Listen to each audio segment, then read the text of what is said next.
आज के इस वीडियो में आपका बहुत बहुत स्वागत है। और आज के इस वीडियो में मैं जीएसटी के बारे में बात करने वाला हूँ। जीएसटी यानी कि गुड्स एंड सर्विसेज टैक्स।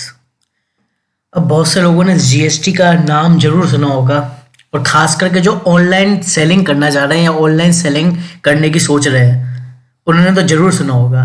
लेकिन बहुत से लोगों के मन में ये बात आती है कि हम जीएसटी लेंगे कैसे, इसके लिए एलिजिबिलिटी क्या होती है, कौन कौन से डॉक्यूमेंट रिक्वायर्ड होते हैं, क्या ये हर कोई ले सकता है, या फिर क्या जीएसटी लेने के बाद हमारी क्या ऑब्लिगेशंस होती हैं, या फिर क्या हमें जीएसटी लेने के बाद हर मंथ कुछ ना कुछ फिक्स फी भरनी पड़ेगी। और बहुत से लोगों को तो ये गलतफहमी है कि जीएसटी बनवाने में बहुत सारा पैसा लगता है, ठीक है। लेकिन जितने भी आज आपके सवालों के जवाब हैं आपको इस वीडियो में मिल जाएंगे। मैं ये वीडियो ऑनलाइन के दृष्टि से बना रहा हूँ, ऑनलाइन सेलिंग की।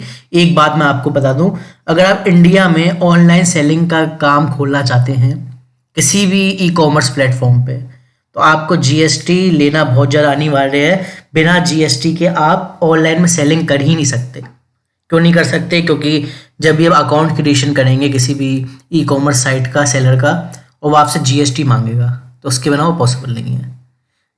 अच्छा, जीएसटी मिलने के बाद होता क्या है? देखिए, जीएसटी मिलने के बाद ये होता है आपके प्रोडक्ट की कैटेगरी के हिसाब से, जो भी आपका प्रोडक्ट है उस हिसाब से उस पर 3%, 10%, 12%, सॉरी 10 तो नहीं होता, 3%, 12%, 18%, जो भी जीएसटी के स्लैब्स होते हैं वो तो याद नहीं, खैर उस हिसाब से आपको लगता है। जैसे मेरे प्रोडक्ट्स में मुझे 12% लगता है, किसी किसी में 18% लगता है, और आपके प्रोडक्ट में भी कैटेगरी के हिसाब से लगेगा। वो जीएसटी आपको हर महीने जीएसटी R1 और जीएसटी R3B के रूप में आपको भरना होगा।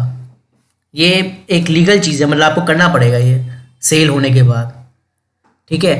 और दूसरी सबसे बड़ी बात ये आती है कि अगर आपकी कोई भी सेल नहीं हो रही है, मतलब आपकी कुछ ऑर्डर गया ही नहीं है, तो ऐसे में आपको क्या करना होगा? क्या आपको कोई फिक्स फीस जो भरनी होगी, फिक्स्ड फीस होती है जो, वो भरनी होगी क्या मंथली? नहीं, बिल्कुल नहीं भरनी होगी। लेकिन आपको हर महीने निल जीएसटी पे करना होगा, तो ये दिखाना होगा कि मेरी कोई सेल नहीं हुई है। अगर आप वो नहीं करते हैं तो आपको ऊपर हैवी पेनल्टी लगेगी, और जो दिन पर दिन बढ़ते जाएगी। तो आपको ये बात का ध्यान रखना है। मतलब मेरे कहने का मतलब है, आपकी सेल हो तो आप जो आपका ईमानदारी का जीएसटी वो तो भरेंगे ही, लेकिन अगर आपकी सेल नहीं हो, ठीक है ना, तो भी आपको जीएसटी ये दिखाना पड़ेगा मेरी कोई सेल नहीं हुई है। सबसे बड़ी बात, जीएसटी के लिए एलिजिबिलिटी क्या है? देखिए, अगर मैं एलिजिबिलिटी की बात करूं, जो पर्सन जीएसटी के लिए अप्लाई कर रहा है वो 18 अबव होना चाहिए, 18 से ऊपर होना चाहिए। वो किसी भी जेंडर का हो सकता है, किसी भी प्रोफेशन का हो सकता है, वो स्टूडेंट हो सकता है, कुछ भी हो सकता है, कोई दिक्कत नहीं, हाउसवाइफ हो सकता है, कुछ भी हो सकता है। इसके लिए कुछ डॉक्यूमेंट जो है अनिवार्य होते हैं जीएसटी अप्लाई करने के लिए। सबसे पहले डॉक्यूमेंट यहाँ पे आप देख सकते हैं, पासपोर्ट साइज फोटोग्राफ्स। दूसरा है पैन कार्ड। मैं तभी बोला 18 साल से ऊपर, क्योंकि पैन कार्ड लगता है। पैन कार्ड, अगर आपका पैन कार्ड नहीं है तो आपको बनवाना पड़ेगा। आपको जीएसटी के लिए पहले पैन कार्ड की जरूरत है। आधार कार्ड, जो कि बड़ी आसानी से किसी का भी बन जाता है। एक बैंक अकाउंट, कोई भी चालू कंडीशन में, जो किसी का भी बन जाता है आसानी से। आपको सिग्नेचर करके रखना है एक ब्लैंक वाइट पेपर पे, क्योंकि वो मांगते हैं सिग्नेचर। और लास्ट चीज़ है सबसे जरूरी, एड्रेस प्रूफ।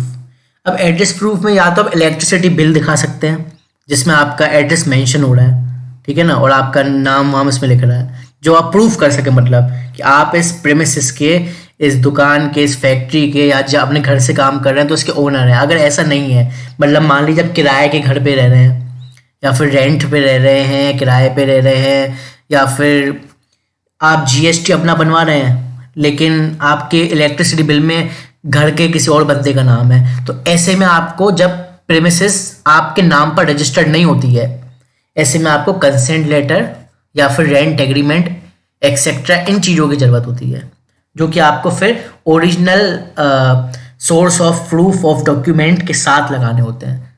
वो ऐसी कंडीशन में, अब ऐसी कुछ बहुत सी कंडीशंस होती हैं, जैसे कि लोग कहते हैं हमारे पास इलेक्ट्रिसिटी बिल तो है लेकिन वो मेरे मदर के नाम पे है, वो मेरे फादर के नाम पे है, वो मेरे ग्रैंड पेरेंट्स के नाम पे है। तो ऐसे में फिर आपके पास दो ऑप्शन बचते हैं, या तो आप उनके ही नाम से जीएसटी बनवा दें, या फिर आप उनका कंसेंट लेटर बनाएं जिसमें वो ये दिखाएंगे कंसेंट लेटर में कि ये हमारी मंजूरी से हमारे इस प्रीमिसेस पे, जो भी जगह है जहाँ से आप काम करना चाहते हैं, यहाँ पे काम कर रहा है, ठीक है। तो ये कुछ ज़रूरी डॉक्यूमेंटेशंस हैं। जब ये डॉक्यूमेंट्स आप सारे कलेक्ट कर लेंगे तो आप जीएसटी के पोर्टल पे जाएंगे। वैसे तो आप किसी सीए वगैरह से बनवा सकते हैं ये, लेकिन अगर आप ऐसा है सीए चार्जेस लेगा और आपके जगह के हिसाब से जो चार्ज होते हैं सीए उस हिसाब से चार्ज करेगा। लेकिन आप इसे फ्री में बना सकते हैं चाहें तो, और फ्री में बनाने के लिए आपको खुद से जाकर जीएसटी की ऑफिशियल वेबसाइट पे अप्लाई करना होगा। आप जब भी अप्लाई करेंगे उससे आपकी कुछ बेसिक इन्फॉर्मेशन पूछेंगे, आपका एड्रेस, नाम, पता, आपकी फर्म का नाम, आपके लीगल नेम जो आप लगाना चाहते हैं जीएसटी पे, जो भी होगा। आपको रेगुलर जीएसटी अगर आप ऑनलाइन के लिए कर रहे हैं तो रेगुलर जीएसटी आप उसके लिए अप्लाई कर सकते हैं। अच्छा, एक बात आपको ध्यान रखनी है कि जीएसटी को जब आप इन सारी चीज़ों के साथ जब आप सबमिट कर देते हैं तो उसके आपको जीएसटी इमीडिएटली नहीं मिलता है। आपको अप्रूवल कि आपकी एप्लीकेशन जीएसटी की अप्रूव हुई है कि नहीं हुई है उसके लिए आपको वेट करना पड़ेगा। देखिए, मेरे केस में बताऊं तो मैंने पिछले साल अगस्त में जीएसटी के लिए अप्लाई किया था। उस टाइम की बात करूं तो मुझे 7 दिन में अप्रूवल मिल गया था। देखिए, जगह जगह पर डिपेंड करता है, और आपका जीएसटी ऑफिसर कौन है, कैसा है, कहाँ है, उस पर भी डिपेंड करता है। जैसे कहते हैं ना, कुछ कुछ लोग को महीनों महीनों तक नहीं बन रहा है, एक महीने 2 महीने नहीं बन रहा है, किसी का हफ्ते के अंदर बन जा रहा है, 10-15 दिन के, मतलब डिपेंड करता है कि कितना टाइम लेते हैं वो। जैसे कोई थोड़ा कहते हुए अच्छा ही नहीं लगता, काम चोर अधिकारी होता है, समझ रहे हैं, या फिर उसके पास किसी वजह से या फिर एप्लीकेशन ज़्यादा आ गई तो हो सकता है आपका बहुत टाइम लग जाए। और कोई होता है बिल्कुल तुरंत एक्शन लेता है तो आपको जल्दी मिल सकता है। तो वैसे अगर नॉर्मल रेंज की बात करूं तो मतलब 10-15 दिन के अंदर मिल जाता है। मुझे जल्दी मिल गया था, और भी जल्दी मिल जाता है। मुझे तो 7 दिन में मिला था, इससे भी जल्दी मिल सकता है, कोई बड़ी बात नहीं है। और लेट होने को लेट भी हो सकता है, खैर वो कोई इतनी बड़ी बात नहीं लेट होने को, वो तो आप आगे एक्शन ले सकते हैं ज़्यादा लेट हो जाए तो। ठीक है, आप खुद भी अप्लाई कर सकते हैं, खुद अप्लाई करेंगे तो कोई पैसा नहीं लगेगा, और बाहर से अप्लाई करेंगे, सीए से अप्लाई करवाएंगे तो पैसा लगेगा। अब दूसरी बात है, आपको मान लीजिए आपका जीएसटी अप्रूव हो गया, ठीक है, हाँ किसी केस में से अप्रूव नहीं होता तो बताएंगे कि क्या कमी है, आपके इस डॉक्यूमेंट में कमी है, इसमें कमी है, इसमें कमी है, वो आप सुधार के फिर से उनको सबमिट करेंगे, फिर से आपका अप्रूव करा सकते हैं आप दोबारा से सबमिट करके जो जो कमी है। ठीक है, वो आपको अगर रजिस्टर्ड ईमेल वगैरह पे आ जाएगा। ठीक है, चलो वो बात की बात है जब अप्रूवल हो। अब उसके बाद बात ये आती है अप्रूवल लेने के बाद क्या होता है। देखिए, अप्रूवल लेने के बाद जैसे आपने थंबनेल में देखा होगा, आपको इस तरीके का सर्टिफिकेट मिलेगा, जैसे आप मेरे वीडियो के थंबनेल में देखिएगा, आपको इस तरीके का सर्टिफिकेट मिलेगा। इसमें आपका जीएसटी नंबर मेंशन होगा। तो भाई सारा नंबर जीएसटी नंबर का ही है, सारा खेल जो है जीएसटी नंबर का ही है। आप इस जीएसटी नंबर को किसी भी ऑनलाइन पोर्टल में डालेंगे रजिस्टर करते वक्त, और आपका वो रजिस्टर कर देंगे बिना किसी दिक्कत के। उसके बाद आपको जो भी सेल होगी मंथली आपको उसका डेटा दिखाना होगा, उसका जो जितना जीएसटी बनता है ईमानदारी का वो आपको पे करना होगा। अब इसमें भी ये है कि आप अगर खुद जीएसटी पे करते हैं, जो इतना भी आसान नहीं है, या फिर मतलब मुश्किल भी नहीं है, लेकिन शायद नए लोगों को मुश्किल लग सकता है। अगर आप खुद पे करते हैं तो कोई पैसा नहीं लगेगा, एक्स्ट्रा फीस मतलब जीएसटी के अलावा। और अगर आप बाहर से पे कराते हैं तो आपके एरिया के हिसाब से, आपकी जगह के हिसाब से आपसे सीए पैसा ले सकता है। अच्छा दोस्तों, एक बात और बोलूँगा, आप जीएसटी के लिए जब अप्लाई करें तो आप ये मत सोचिएगा कि अगर मैं रिटर्न फाइल नहीं करता तो कोई मेरा कुछ नहीं बिगाड़ पाएगा।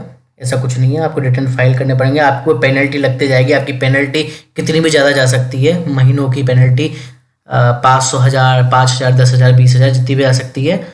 और जो टैक्स का एक्ट है हमारे कंट्री में, उसके हिसाब से वो आपसे वसूल सकते हैं लीगल एक्शन लेके, आप टैक्स डिपार्टमेंट वगैरह वाले, जीएसटी डिपार्टमेंट वाले। तो इसलिए कोई जिम्मेदारी है जीएसटी के साथ, मतलब घबराने की भी कोई बात नहीं है। कोई सेल नहीं हो तो हम निल जीएसटी दिखाएंगे, और सेल हो तो आप जीएसटी भर देंगे, कोई बड़ी बात नहीं है।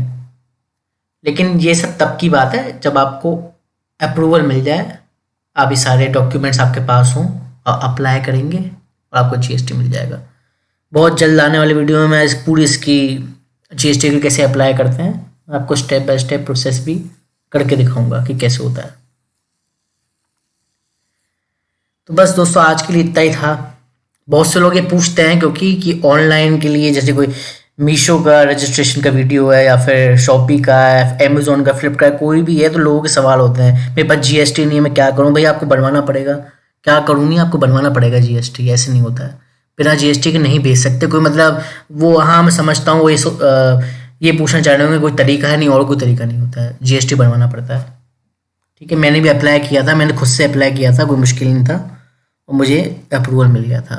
मैंने ये सारे डॉक्यूमेंट्स लगाए थे, मैंने अपनी मदर के नाम पे जीएसटी अप्लाई किया था, क्योंकि इलेक्ट्रिसिटी बिल जो था, जो मेरे प्रूफ ऑफ डॉक्यूमेंट था, वो मैंने अपने मदर के नाम पे था मेरी, तो मैंने उनके नाम पे जीएसटी बनवाया, उनके नाम से रजिस्टर करवाया और बैंक अकाउंट भी उनका लगाया। समझ रहे हैं, आधार कार्ड, पैन कार्ड, सब कुछ उनका। बस जाहिर सी बात है, ये तो कॉमन सेंस की बात है कि वही लगेगा फिर। ठीक है, तो उम्मीद करता हूँ आपको ये वीडियो आज का पसंद आया होगा।